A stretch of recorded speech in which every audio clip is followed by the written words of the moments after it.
Mirador, la plus grande tribune politique de la Guinée, l'habitacle de la pluralité des opinions. Mirador, le grand safari de l'investigation journalistique. Aboubacar Diallo.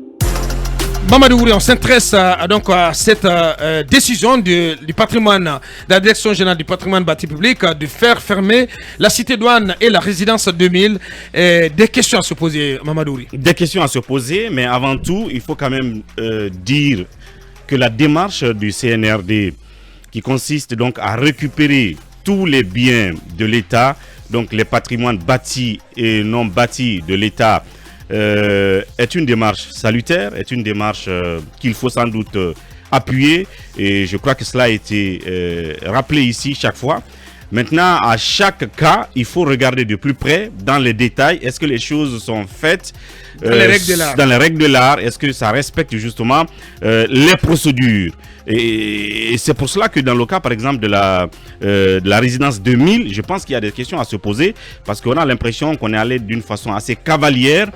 Hier, la scène qui s'est passée pratiquement est un peu effrayante et quelquefois choquante, parce qu'on est venu tout simplement fermer. Et les gens n'ont même pas eu le temps de récupérer leurs affaires. Il y a des choses à l'intérieur justement de ce bâtiment, en tout cas des gérants, qui leur reviennent, qu'ils devaient récupérer. Malheureusement, ils n'ont pas eu cette opportunité. Mais je commence d'abord par le courrier du directeur général Peut-être Mamadou Ouri, est-ce qu'il y avait une quelconque attitude venant de ces administrateurs, les administrateurs de ces cités à coopérer et à s'exécuter? Parce qu'il y a une sommation formelle qui est venue du CNRD, donc de l'autorité des actuelles autorités, des autorités actuelles plutôt. Cette sommation qui disait que ces administrateurs avaient obligation de transférer la gestion des cités de ces cités à l'État avant le 10 février, donc c'est-à-dire avant demain. Est-ce qu'il y avait un début de s'exécuter, J'apprends déjà un élan de la part de ces administrateurs de s'exécuter, de se conformer à cette décision. Ce que j'ai appris, c'est que les gérants de la cité de la résidence 2000 ont été invités par le CNRD quelque part. Ils s'y sont rendus. Et tout ce qu'on leur a dit, c'est que le CNRD a constaté que des gens utilisent les biens de l'État, ils se tapent des sous, ils se font de l'argent, et donc on veut arrêter tout ça. Donc on vous en informe. Ils n'ont pas eu le droit, ou sinon l'opportunité, eux, de dire comment est-ce qu'ils ont eu ces biens-là ou ce domaine. Et on leur a juste dit comme cela qu'on va récupérer les domaines, et puis ils sont partis. Donc j'estime que s'ils ne voulaient pas coopérer, ils ne seraient déjà pas venus à ce rendez-vous-là. Maintenant, après ce rendez-vous, il y a quand même cette lettre-là du directeur général du patrimoine bâti qui est adressée justement à ces gens. L'actuel.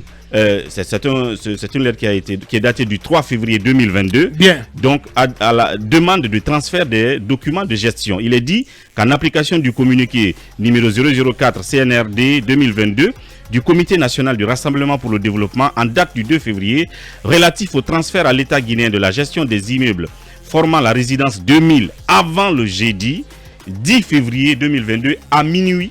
J'ai donc l'honneur de vous demander de nous communiquer des pièces ci-après. Tous les documents administratifs portant sur les lieux dits, tous les contrats de location et conventions de cession vous liant à vos clients, tous les contrats de prestation de services s'il y en a, les factures d'eau et d'électricité. Vous voudrez bien nous faire parvenir ces documents au plus tard le lundi 7 février 2022 à 16h précises, donc avant-hier. Alors, déjà, on n'est pas le 10, ça, il faut le constater. Et on aurait peut-être attendu jusqu'au 10 à minuit si les gérants n'avaient pas transféré ce qu'on a demandé. Comme ça, on constaterait qu'il y a une sorte de résistance. On passe en ce moment à l'acte. Hier déjà, c'était le... mais il faut préciser que le 10, ce n'est pas la date butoir. Oui, on a dit avant le 10. Avant le 10. Mais... à minuit. Pourquoi a-t-on précisé à minuit? Bien. Donc on suppose que si les gens étaient restés insensibles, indifférents à la décision, à leur interpellation jusqu'à minuit jeudi, je pense qu'on peut passer à l'acte. C'est déjà le premier constat que je fais. Bien. Secondo, je me pose quand même une question. J'ai dit que la démarche, elle est bonne. Maintenant, ce qui concerne la résidence 2000, la question que je pose toute bête, est-ce qu'au demeurant, c'est l'État qui a viabilisé les lieux? C'est l'État qui a construit ces immeubles que nous voyons là? pour un rappel historique, je pose la question, et selon les informations que j'ai, c'est que ce n'est pas du tout ce qui s'est passé. Celui-là qui a viabilisé les lieux, c'est un Libanais, je crois. Et en 98, il était en Guinée. Il y a eu des rencontres ici, notamment avec Lansana Conté, et qui lui a donné l'opportunité de, si vous voulez, d'avoir ces lieux-là, à travers bien sûr des procédures administratives. Il y a eu un décret, après il y a eu un titre foncier qui lui a été donné, parce qu'à l'époque c'était juste une bordure de mer, et d'un côté il y avait un tas d'ordures. Donc il a fait le remblai, il a construit ces lieux-là, et dans les clauses de la convention, il lui a été donné, je crois, 3 ans pour qu'il fasse le projet, au risque que le projet lui soit retiré et retourné dans l'escarcelle de l'État. Ce qui a été fait, il a viabilisé les lieux, et donc ayant donc un titre foncier, ça devient une propriété. Mais certainement, on aura l'occasion de rentrer... Sur base d'un décret. D'un décret de Lansana Conté, et puis après, il a eu un titre foncier. Il se trouve qu'en 2013, apparemment, Alpha Condé aurait pris un autre décret pour dire que, bon, sur un coup de tête comme ça revient à l'État. Mais est-ce que, juridiquement, cela respecte les procédures? Est-ce qu'un décret peut annuler un titre foncier, ou un décret d'un président fut-il mort? C'est des questions que l'on se pose. Nous avons des documents à travers lesquels on va soulever des questions. Je ne dis pas sur tous les domaines que l'État avait récupérés, mais sur le cas précis de la résidence 2000. Pour savoir est-ce que la procédure est respectée.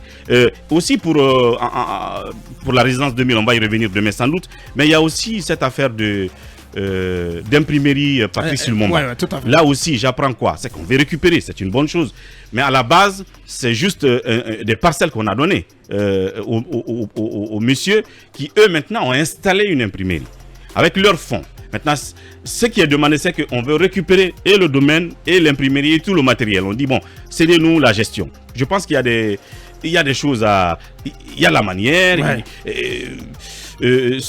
Et puis en plus, il y a quand même qu'on doit dédommager quelqu'un. S'il se trouve qu'on doit récupérer un domaine pour utilité publique, parce que même si c'est pour un privé et que l'État veut récupérer, il y a des procédures, il y a ce qu'on appelle les dédommagements et tout le reste. Effectivement. Donc on ne peut pas tout simplement... Donc il y a des questions à se poser sur cette campagne de récupération. La dernière interrogation, est-ce que nous sommes en face, pour certains cas, en face d'un simple accaparement foncier sans dédommagement? Là, il faut bien qu'on cherche à savoir. Et on va forcément revenir plus en détail sur le cas de la résidence 2000 demain dans cette émission. Akoumba Diallo. Bon, je ne sais pas si c'est un privé qui a construit l'imprimerie Patrice Lumumba. Tout ce que je sais est que plusieurs tomes sous la signature de feu Ahmed Sékou Touré que j'ai lu ont été pratiquement imprimés à l'imprimerie Patrice Lumumba. Est-ce que ça a été mis en bail après? Après, oui. Je crois que c'est le cas. Ça a été mis en bail après. Oui, c'est possible. Ensuite, je pense qu'on va creuser sur la résidence 2000. Effectivement. Cette résidence a une grande histoire et des grandes présomptions de fil de conduite de corruption en Guinée. Moi, j'ai connu beaucoup de diplomates qui y habitaient et qui ont quitté. Vous allez me dire, mais il y a l'ambassade d'Espagne, il y a l'ambassade du Brésil là-bas, et qu'est-ce que vous racontez? Vous savez, cette résidence a une position idéale et les gens y résidaient. Les gens qui venaient pour quelques jours ou pour même des mois y habitaient. Mais après, j'ai appris beaucoup d'autres choses qui salissaient un peu la réputation de cette résidence et qui amenaient des experts à ne pas y loger. Bien. Cherchons à comprendre, est-ce que le Hezbollah n'a pas quelque chose dedans? Cherchons à comprendre, est-ce que d'autres acteurs qui pratiquent des actions prohibées ne sont pas présents dans cette cité ou n'ont pas été présents dans le financement de cette cité. Cherchons à comprendre, est-ce que cette cité n'a pas été à un moment donné le véhicule des pots de vin pour certains officiels guinéens. Tout ce que je dis là, ce ne sont que des questions, je m'interroge. Mais tout ce que je sais est qu'en fouillant, on pourrait peut-être... comme vous le savez, monsieur Abouakar, le diable est dans les détails. Le diable est dans les détails. Merci Akoumba. Allez-y, Talibé. Mohamed, peut-être... Moi, je voudrais très rapidement, je voudrais dénoncer cette méthode barbare d'abord du patrimoine bâti public. Non, c'est pas une méthode barbare. Non, je vais vous dire. Non, cette direction... Comment ça, barbare? Musclé, pas barbare. Non, Mohamed, il faut rectifier, s'il te plaît. Cette direction, je dis que c'est... J'estime que c'est barbare. Parce que lorsque vous allez même demander des contrats aux clients, pendant que vous n'êtes pas dans votre rôle. Mais ils sont dans leur droit. La direction est non, je suis d'accord avec... on ne peut pas le faire. Je suis d'accord avec Mohamed Kaba. Quand vous demandez les contrats de location entre les gérants et les particuliers c'est quand même confidentiel. C'est confidentiel. Il ne peut pas se le permettre. Mais c'est dans la perspective du transfert de gestion. Ce n'est pas dans la perspective. En ce moment, après toute la procédure, c'est je vous assure que la direction générale est dans tous ses droits. C'est une direction qui est en train de jouer un très mauvais rôle. Quel mauvais rôle? Moi, j'ai écouté ce directeur hier qui est en train de faire le procès de l'ancien régime. Mais c'est pathétique. Comment ça? Non, je vais revenir là-dessus. Son Dieu. passé est connu aussi. Il était là, il était aux affaires. Il était qui? Il était là, il était promoteur de l'affaire. Non, il était là. Non, mais il était là. Il ne peut pas cracher. Vous connaissez mal. Dans sa propre soupe. Il ne le connaît pas. Non, je le connais. Vous ne connaissez pas mal. Il ne connaissait pas Mohamed Doussou Traoré. Un homme d'affaires qui n'a jamais été mêlé à quoi que ce soit. D'ailleurs, il faut le rappeler qu'il était plutôt du côté du PDN avant d'être au niveau du RPG. Mais pour un petit moment. Ah, il a été. Non, mais bien sûr. Mais c'est pas un promoteur affiché du troisième mandat. C'est ce que je veux dire. Un jeune combattant. Attention, on ne crache pas dans sa propre soupe. Les méthodes passées de l'ancien régime, c'est devenu vraiment de la rhétorique. Il faudrait qu'il revoie sa méthode. C'est ce que je veux dire. S'il ne revoit pas sa méthode, ça ne marchera pas. La procédure sera biaisée. On est en train de faire du tort aujourd'hui à la résistance 2000. On va faire d'autres révélations. Bien. Certainement, je suis sur une piste avec Ori. On va recouper les infos. Bien, allez-y, Lincoln. Mohamed, le directeur de... C'est pas moi le problème. C'est toi le problème. Non, attention. Le problème, c'est toi. Ce qu'il fait, c'est son rôle. Aujourd'hui, le patrimoine bâti démarche pour récupérer les domaines de l'État. C'est vrai que la manière peut manquer. Mais ce jeune homme, ce qu'il est en train de faire, c'est son droit. Il y a eu des moments ici où les bâtiments... Il va pas quand même, Lincoln, il va pas quand même venir caresser les gens dans le sens du poil pour les faire quitter. Pas du tout, quand on sait que ces bâtiments ont servi beaucoup plus quand même aux poches des particuliers que l'État. Il y a des bâtiments ici qui les a construits, 100 000 francs comme location et qui étaient quand même donnés aux particuliers à plus de 2 millions, 4 millions, 5 millions. Mais qui a construit cette résidence? Qui a construit cette résidence? Oui. Peu importe. Non, n'importe qui a construit? N'importe pas. Aujourd'hui, on va laisser Lincoln s'exprimer. Laissez Lincoln s'exprimer. Des biens de l'État dans les portefeuilles de l'État. Laissez le jeune travailler. Il n'a rien à se reprocher. Il est jeune. Il n'est même pas politicien. Mohamed, l'énergie à revendre. Peu importe. Allez-y, Talibé, pour intervenir. Ce n'est pas comme les maisons des jeunes qui ont été données par des familles au régime Sékou Touré et qu'on peut récupérer, je sais pas, qu'ils peuvent récupérer aujourd'hui. Allez-y, je voudrais bien que Mohamed accepte que les gens fassent le procès du régime. Demain, on fera le procès de la gestion du colonel. La vie est ainsi faite. Je suis désolé. En ce qui concerne le patrimoine bâti, on peut bien discuter de la méthode. S'interroger, est-ce que c'était la meilleure manière? Parce qu'il me semble qu'il y a même une cacophonie officielle. On vous dit dans le courrier donc, du directeur que c'est avant le 10 et dans le communiqué du CNRD, on dit avant le 10, vous devez donc rendre la gestion à minuit. Non, dans la lettre, dans le communiqué du CNRD, on dit avant le 10. Dans la lettre, on dit le 10 à minuit. Vous comprenez? Oui. Donc, et finalement, on demande à ces administrateurs de déposer les documents justement attestant, en tout cas concernant toute la gestion. Moi, je pense qu'il n'y a rien d'anormal à ce qu'on demande les comptes. Il n'y a rien d'anormal. Il n'y a rien de secret aux yeux de l'État. L'État a le droit d'accéder à ces contrats, à ces informations. Non. Je vous dis, c'est dans la perspective du transfert de gestion. Le transfert de gestion. C'est clair. Donc du coup, vous voulez que l'État se base. Non, attendez. Comment il veut comprendre? Comment il veut que l'État comprenne comment ces cités étaient gérées si l'État ne demande pas, ne s'appuie pas sur ces documents? Aboubacar, qui a signé ce contrat? Écoutez, Aboubacar, on peut bien. On parle de transfert. Si on arrive. Transfert de titre de propriété, transfert de gestion. Qui a signé ce contrat? Absolument. Si on arrive à la fin de la procédure. Aboubacar, ce que je ne comprends pas cependant, c'est que je vous explique. Vous dites qu'ils ont jusqu'au 10 pour donc transférer la gestion. Vous les invitez à une réunion lundi. Et après, avant le 10, vous débarquez comme vous l'avez fait. La méthode, elle n'est pas certainement la bonne puisque la date, en tout cas indiquée, n'avait pas expiré. Mais, monsieur Wouri, on peut bien céder un domaine à un particulier. Le particulier le viabilise, l'exploite, il construit et sur la base d'un bail. d'un bail, si le bail dit qu'après 20 ans, vous devez céder justement ces immobiliers à l'État, vous devez le faire. Malheureusement, c'était pas un bail. La question, non. Bien. Non.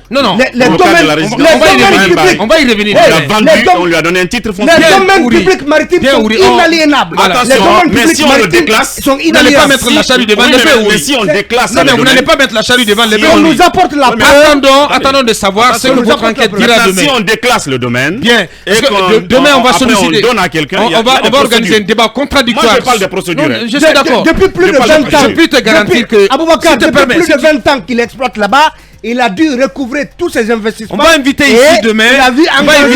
On va inviter M. Kébé. Il faut qu'on s'écoute les gars. Il faut qu'on s'écoute les gars. Si son contrat de bail a expiré, l'État a bien le droit d'entrer en possession de ce domaine. Bien, on va organiser là-dessus sur le cas de la résidence 2000. Je vais rajouter quelque chose. On va organiser un débat sur ce cas demain avec le directeur juridique du patrimoine, M. Kébé, que nous invitons solennellement ici à nous rejoindre sur ce plateau demain pour parler de tous les contours juridiques de cette affaire. Oui, pour en terminer. Avant l'enquête d'Akumba. Oui, en une minute, s'il te plaît. En fait, je vais un peu schématiser les choses. C'est comme quelqu'un qui veut récupérer son restaurant quelque part que on a un peu valorisé et tout ça, on a mis des investissements. Bref, il se rend compte que bon, on se fait de l'argent, ça marche bien. Du jour au lendemain, il veut récupérer. Ok, on est d'accord, vous allez suivre la démarche, on va finir le temps qu'on devait y faire, mais après il veut qu'on lui donne le menu. À combien vous vendiez un biscuit? À combien vous vendiez une bouteille d'eau? Non, c'est un exemple très élémentaire. C'est pas pareil. Non, ce qui se passe. Non, ce qui se passe. C'est pas pareil. Ce qui se passe, s'il vous plaît. Attendez. Aboubacar, le gouvernement n'a pas prévu, le CNRD n'a pas prévu de vider les occupants de ces locaux. Donc ils doivent y rester. L'État doit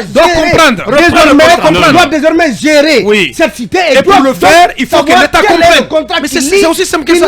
Les particuliers. Allez, il faut juste mettre la méthode.